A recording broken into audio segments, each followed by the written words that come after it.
Just a few weeks ago, during her acceptance speech at the Democratic National Convention, Hillary Clinton was sounding like a true progressive, hitting all the right talking points: healthcare, environment, wages, everything that progressives care about. The question is, were those just talking points, or is she actually going to do something about those issues? And unfortunately, as we're starting to see from the Clinton administration, it looks like those really were just talking points. Case in point, her transition team, led by Ken Salazar, the former Secretary of the Interior.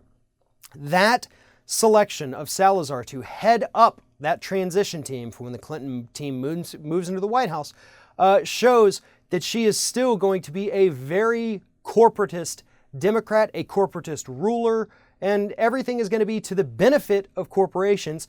People be damned. Ken Salazar has been pushing for the TPP. Hillary Clinton's own running mate, Tim Kaine, actually pushed for the fast track of the TPP. Salazar is pro-fracking. He was pro-Keystone XL. Every horrible environmental thing, pro-offshore drilling, Ken Salazar supports it.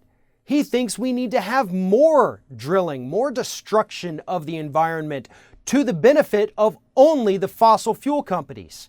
This increased drilling, the Keystone XL pipeline, more fracking, more drilling, that does nothing for the American public, absolutely nothing. Because that energy doesn't stay here, and even if it did, it would only lower prices by a few cents per gallon. Not worth it at all when you consider the fact that the earth is warming up at alarming rates. But that is the person that Hillary Clinton has put in charge of her organization. On top of that, we have John Podesta, formerly with the Democratic Leadership Council, which was a very, center-right Democratic organization, very, very extremely hawkish on their foreign policy issues. Salazar was also part of that. And that's what we're seeing here. She's picking these former DLC leaders to push her organization, her campaign, her potential presidency further to the right. And do you know why? Because she can. She shouldn't, but she can.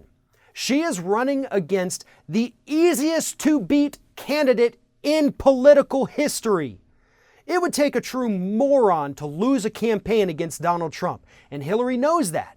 She knows that she can go further and further and further to the right, and it is not going to affect her poll numbers whatsoever. The Bernie Sanders supporters have already left, so she's not even pretending that she gives a shit about them anymore.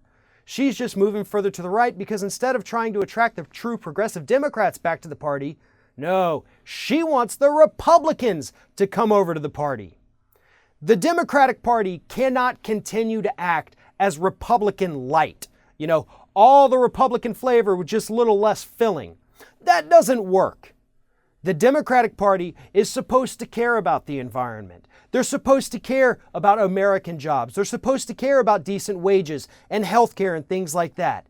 But this transition team that Hillary Clinton has put in place shows that a Hillary Clinton presidency would probably be absolutely no different than the George W. Bush presidency.